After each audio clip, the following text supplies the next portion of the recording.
Hola, ¿cómo les va? Bienvenidos a una nueva entrevista de Telediario Televisión. Soy Guillermo Jeremía y como cada jornada de lunes a viernes les propongo a esta hora parar la máquina del día y sentarnos a reflexionar en torno de los temas que nos importan, que nos ocupan en nuestra sociedad. Hoy vamos a abordar una temática que está ligada con la secuela que dejó la pandemia, en cierto sentido. Saben ustedes que sometió a mucha gente a procesos psicológicos, traumáticos, búsqueda de respuestas a los desafíos que la vida nos impone. En ese marco, en ese contexto, han proliferado a lo largo de los meses de la pandemia formas de captar a personas para aprovecharse de ellas, a propósito de esas carencias. Durante la pandemia surgió los cuestionamientos judiciales a una organización, una especie de agrupación que apelaba a la sanación egipcia como respuesta a los problemas personales que aquellos que decidían seguir esos pasos tenían. Bueno, esto derivó en una causa judicial que empezó a ser investigada por la justicia provincial, pero que también ahora tiene a la justicia federal demandando porque esa causa se investigue. Hay un total de 12 personas detenidas. Un grupo numeroso de ellas asegura haber sido víctimas y no victimarios de esa agrupación sanadores egipcios. Bueno, voy a dialogar con el doctor Mario Ponce, que es abogado representante, patrocinante legal de una de esas mujeres, una vecina de Huinca Renancó, Liliana Dario Merlo, una mujer de 62 años que hace un año que está presa en Bower, acusada de ser parte de esta organización, mientras la defensa plantea una cosa distinta. Doctor Ponce, un gusto, gracias por aceptar esta videollamada. ¿Cómo le va? Hola, buenas tardes, mucho gusto. Bueno, antes que nada me gustaría saber cuáles son las novedades. Aquí hay una pulseada entre la justicia federal y la justicia provincial por la causa. ¿Hay novedades de esta semana a este respecto? Sí, la novedad es que ya está en la Fiscalía de Cura Brochero el oficio remitido por el juez federal, donde pide el envío de la causa a su jurisdicción, entendiendo que es quien debe intervenir. Lo que queda ahora es ver qué respuesta va a dar la fiscal de Cura Brochero para ver si continúa, si viene a la justicia federal o, de lo contrario, tendrá que decidir la Corte Suprema. Este conflicto jurisdiccional se planteó a partir de una presentación realizada por usted, a la que se sumaron otros abogados posteriormente. ¿Por qué lo hizo? Bueno, en realidad esta organización que usted hacía mención es una organización que viene desde hace mucho tiempo. Es una escuela Sheyen, que es una terapia alternativa egipcia, cuyo maestro precursor es el señor Álvaro Aparicio. Álvaro Aparicio monta esta organización hace varios años, en conjunto con su esposa y después su hijo, donde hacen una escuela donde enseñan las terapias alternativas de curación egipcias. Viene funcionando desde por lo menos 2012. En el 2014 es cuando mi clienta se suma a esta organización. En realidad no hablo de organización, digo mal organización, porque en realidad lo que ella hizo fue buscar una salida, una solución a problemas personales que tenía, que en la medicina clásica, que en la psicología clásica no había encontrado. Una amiga le sugirió verlo a este señor Aparicio, y a partir de ahí entran en la escuela Sheyen, donde se les enseña todas la especialidad de lo que es el tratamiento a través de una cura o una práctica de sanación derivada de los egipcios, según el maestro. ¿Eso a cambio de un costo mensual o una recompensa? Ella se involucra en esto, lo ve a él, lo entrevista a esta persona como psicólogo, tiene sesiones, tanto ella como su familia, sesiones caras y quincenales. En un primer momento viajaban a Córdoba a hacerlo, y en ese interín Aparicio la va incorporando a la escuela para que ella también aprenda el método de curación egipcio que él pregonaba. Esta escuela, digamos, tenía muchos alumnos, se daban cursos mensuales o quincenales. Estos cursos tenían un costo muy elevado. Los últimos estaban en 3.000, 5.000 pesos.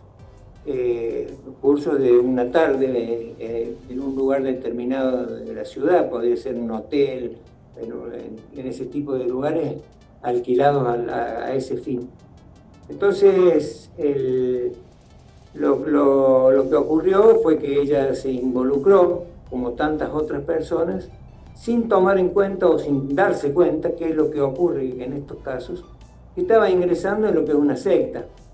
Es decir, esta academia Cheyenne, esta escuela Cheyenne, es una secta organizada por Aparicio, donde él es el maestro, y va a partir de todas de las terapias individuales que realiza, diciéndose que es psicólogo o haciéndose llamar psicólogo, va conociendo las intimidades de las personas, los puntos débiles, las debilidades, las flaquezas que cualquier persona tiene, y a partir de allí tiene los elementos, las herramientas necesarias para ejercer una dominación sobre esta persona. Lo que es la manipulación psicológica que logra a partir de ese conocimiento y de saber cómo tratarla y cuáles son los aspectos de la persona que debe tocar para lograr sus objetivos. Y es así como que todas estas personas que integraban la escuela, la Academia Cheyenne, en todos estos años, es decir, se van funcionando a la par de lo que el maestro les indica. Y su palabra es sagrada, y una de las características que tienen estas organizaciones sectarias es una medida que toman es apartarlos de la familia, apartarlos de los amigos, es decir, y absorberlos de tal modo de que pueda ejercer esta secta o este maestro un dominio sobre la persona que después termina haciéndole hacer lo que quiere, tanto con su familia, su persona y sus bienes. Doctor, entonces, ¿cuándo hace eclosión esta situación? Porque su defendida lleva un año alojada en Bower. Sí, les sigo contando esto porque posteriormente, ya en el año 2018 por ahí, empieza a organizar viajes a Egipto para cursos especiales que les iba a dictar allá en Egipto. Un viaje que pagaban ellos, porque todos estos costos los pagaba cada uno de sus alumnos. Un viaje a Egipto y el curso en Egipto, por ser en Egipto, por ser en el lugar especial, costaba unos $2.000, $2.500. Es decir, que cada persona se empeñaba para pagar estos cursos, para pagar el viaje y para pagar las clases que recibían durante el año. Esto en el mes en el 2020, noviembre, diciembre, se realiza un viaje a Egipto, donde este señor empieza a decirles a sus alumnos que se viene el fin del mundo, que viene la pandemia. Habría tenido alguna información de lo que estaba pasando por ahí por el mes de enero. 2019 me dice usted, esto ocurrió. 2000 enero de 2020. Claro. Bueno, el caso es que la pandemia va seduciendo, va captando, va convenciendo a un determinado número de personas, de un grupo de personas, algunas de ellas habían viajado a Egipto con él, donde las convence de hacer un viaje a la ciudad, a la localidad de Pozos Azules, que es un lugar que está cerca de Mina Clavero, de Cura Brochero, por ahí, por esa zona, donde él tiene un lugar que quiere conformar o quiere armar una granja en ese lugar. Los lleva ahí, los convence. Mi clienta hasta la noche anterior estaba convencida de ir y estuvo convencida. Un inconveniente externo a la situación hizo que no viaje, pero ya estaba convencida de que tenía que viajar. Y tenía que viajar porque en ese lugar se iban a salvar de lo que era el fin del mundo, de lo que iba a ser una lucha por la comida, de lo que iba a ser una escasez y una mortandad de toda la humanidad. Esto le decía el psicólogo, digamos, Aparicio. Claro. ¿Es psicólogo realmente o supuesto psicólogo? No está probado que sea psicólogo. Él dice que tiene un título, creo que en Uruguay, pero no está demostrado absolutamente nada. En lo que es en Argentina no tiene título. Y entonces los lleva a ese lugar, logra convencer a 9 personas, porque va él y su mujer, y llegan a un lugar absolutamente inhóspito, abandonado, que era una especie de hostería abandonada, y los pone a trabajar, los pone a que armen la granja y bajo ese dominio psicológico que tenía, los hace trabajar de 7 de la mañana a 8 de la noche, no les da comida, los tiene en una situación de explotación laboral. Entre ellos no estaba su defendida. No alcanzó a viajar. Entonces, ¿qué ocurre? Los tiene durante todo ese tiempo en esa localidad de Pozos Azules, y paralelamente o en determinado momento se da la situación de que hay una denuncia de una persona que dice que ha sido atendida que era un miembro de la escuela de Aparicio, que practicaba la terapia alternativa egipcia, y que le había dicho también que era psicóloga. Ahí comienza una investigación penal que desemboca en el allanamiento y detención de todas las personas que estaban en Pozos Azules, que habían transcurrido un año ahí en ese lugar. Le aclaro también que además de estar ahí, estas personas tenían que pagar por estar ahí. O sea, estaban trabajando y pagaban. En su mayoría, perdóneme doctor, ¿en su mayoría era gente de Córdoba, de la ciudad de Córdoba, de otros puntos de la provincia? De Córdoba, fundamentalmente. Sí. Algunos de ahí del lugar, de Mina Clavero, de Pueblo Brochero. En definitiva, ellos estaban ahí siendo explotados laboralmente, reducidos a servidumbre y además pagaban porque a la noche les daba clases, les daba cursos que se las cobraban. En definitiva, esta situación perduró durante un largo tiempo hasta que se produjeron las detenciones por esta situación por esta denuncia que había y que la fiscal empezó a investigar. Ahora ahí es donde está el punto, porque la fiscal parte de una apreciación que es errónea, de una mirada equivocada, porque plantea que hay una asociación ilícita, que se cometen estafas y se practica un ejercicio ilegal de la psicología. Esa es la imputación que realizan a las personas que estaban ahí y en el caso de mi cliente, que no estaba ahí, pero también la ubica, porque algunos de ellos han realizado prácticas de esta terapia alternativa con algunas personas que se han acercado a buscar su colaboración, su ayuda, que es el caso de mi cliente. Mi cliente ha atendido a personas, pero nunca les ha dicho que era psicóloga ni nada, ni médica, ni los ha inducido a que dejen algún tratamiento o cosas por el estilo. Entonces, es una imputación equivocada, una mirada, como dije recién, absolutamente desviada de lo que es la realidad. Acá lo que existe es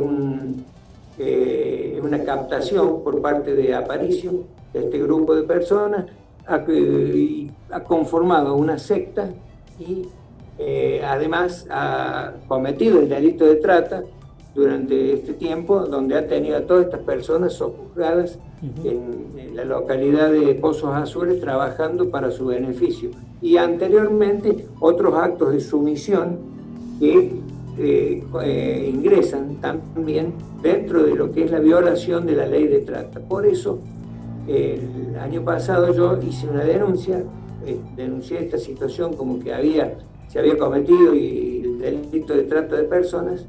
El juez federal, a esa denuncia se agregaron otros colegas y en diciembre, y ahora en marzo el juez federal resolvió hacer lugar a este planteo y solicitar la causa, porque yo había pedido la inhibitoria de la fiscal de Cura Brochero. Bien, es decir que para usted aquí la causa debiera tramitarse en el juzgado federal porque se trata justamente de un delito de trata y no de una asociación ilícita de la que participaba su defendida, la vecina de Huinca-Renancó, Liliana Darío Merlo. ¿Con qué elementos la fiscal sostiene la asociación ilícita que involucra a Darío Merlo, que para usted son reprochables? Bueno, en primer lugar, las víctimas de trata, como víctimas, no pueden ser a su vez revictimizar a otro. De tal manera que, ¿por qué lo digo? Porque a todas luces aparece en la causa, incluso dicho por los mismos testigos, muchos testigos. Hay una curiosidad que hay testigos que se han transformado en denunciantes, en querellantes, habiendo sido miembros y maestros de la escuela. Digamos que en el interior de esa organización académica realizada por Aparicio, había toda una serie de cuestiones internas, de celos, de desavenencias, de peleas con el maestro. Y el trato, es una de las características que tienen estos sujetos, el trato que le dan a las personas que integran el grupo. De pronto las elogian, las colocan en un lugar superior, les dan una categoría especial y de pronto después las rebajan al último peldaño. Y eso ha pasado con algunas personas que por esa situación han tenido esos enojos con el maestro y a partir de esos enojos han formulado denuncias y incluso había toda una carrera académica que había creado Aparicio, donde cada curso, después de determinados cursos, obtenían un grado dentro de la escala de lo que es la escuela Cheyenne, y iban ascendiendo de acuerdo a los cursos que hacían y aprobaban. Hay personas que están ahí como querellantes y que para el caso, de acuerdo, siguiendo el razonamiento de la fiscal, deberían ser imputadas y no querellantes, porque hasta ayer, por decirlo de alguna manera, han estado haciendo la misma práctica que las personas que están detenidas. ¿Por qué digo que no es una asociación ilícita? Porque resulta claro que es una secta, porque no hay comisión de delitos. Digamos, si uno abre el Facebook ahora, no el diario, sino las redes sociales, va a encontrar cientos de propuestas de cura al margen de la medicina, incluso en muchos casos promesas a ofertas de curación a enfermedades, a unión de parejas, digamos todo lo que se le pueda imaginar. Y sin embargo están funcionando sin que sean por eso imputadas y detenidas. Esto es más o menos lo mismo, es decir, ¿qué hacía la gente que había ido a la escuela Cheyenne y practicaba? Y atendía como atienden esas personas. Sí. Absolutamente sin el tema acá. Si me dice, ¿hay ejercicio legal de la psicología? No lo hay, porque no hay nadie que diga que, en el caso de mi clienta, haya dicho que era psicóloga. Hay una estafa. ¿Cuál es la estafa? Si la persona está yendo voluntariamente a una terapia alternativa. No hay un engaño, es decir, no hay un ardid que es propio de la estafa. Y la asociación ilícita, mucho menos, porque la asociación ilícita tenemos que partir de una organización de una reunión de 3 o más personas que se juntan para cometer delitos. Dos últimas cuestiones, doctor. Dos últimas cuestiones que quiero preguntarle. ¿Por qué cree usted que prolifera este tipo de actividad? ¿Hay una falta de control del Estado? Porque tenía algún registro, estaba registrada como actividad administrativamente, económicamente, o era todo en la clandestinidad. Yo le voy a decir que en esto este sujeto Aparicio fue más lejos en cuanto a que constituyó una asociación civil, le dio una forma legal. De cualquier manera, la proliferación obedece al estado en que nos encontramos en este momento como sociedad y como está la humanidad en su existencia diaria, desprovista de ilusiones, desprovista de sueños, maltratada por los gobiernos, por una crisis económica importante.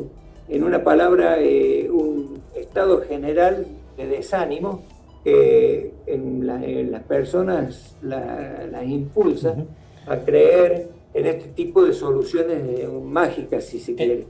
En el caso de su defendida, tengo entendido que no es una persona indigente, una persona de una familia acomodada de Wincarnacó, que tenía recursos, más allá de que estaba buscando solución para sus problemas personales. Absolutamente.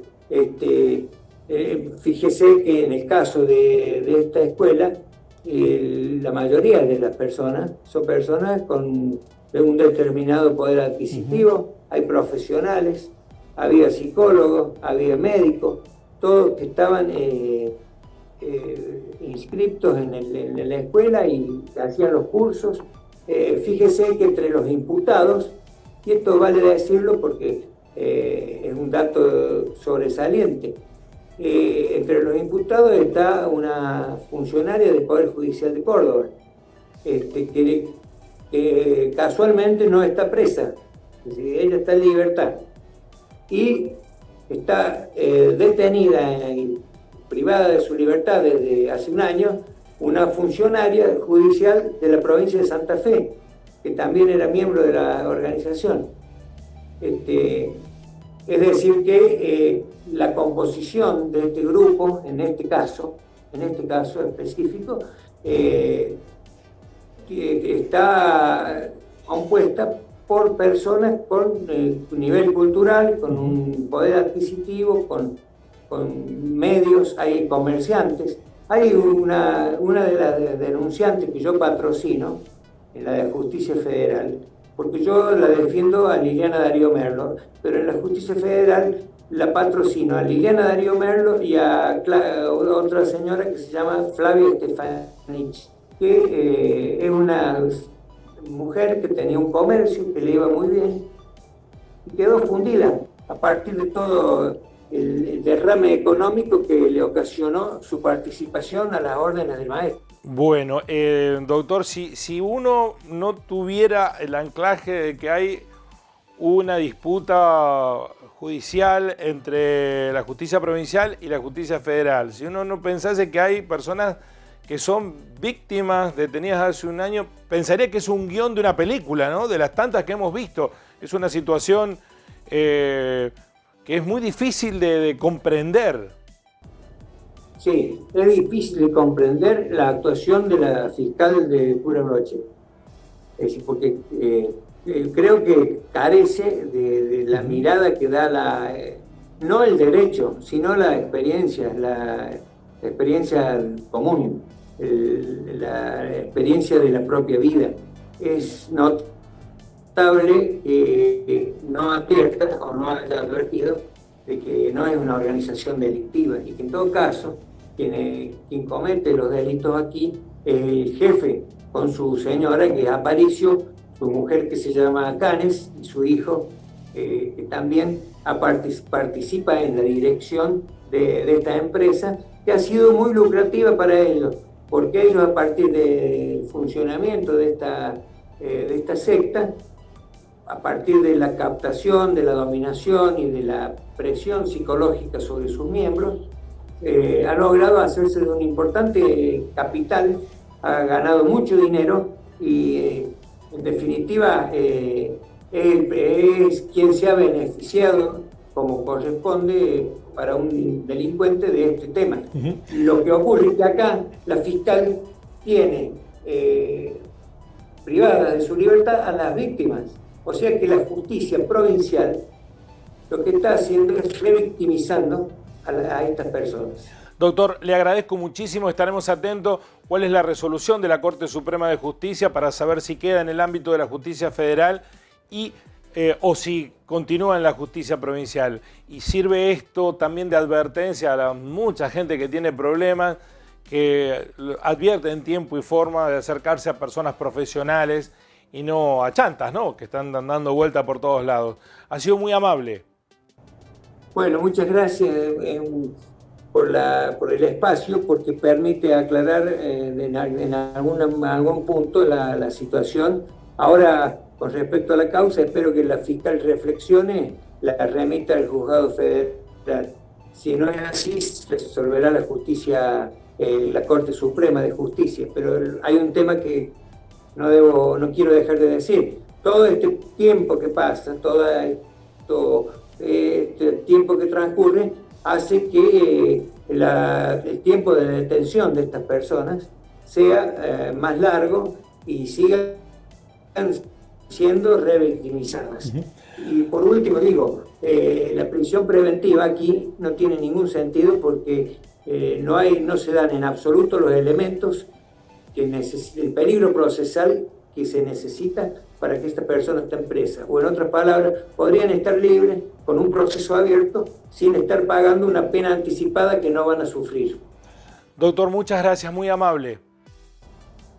Muchas gracias a usted. Hasta luego. El montaje de organizaciones delictivas a partir de las debilidades humanas es tan viejo como la historia misma de nuestra existencia en el planeta.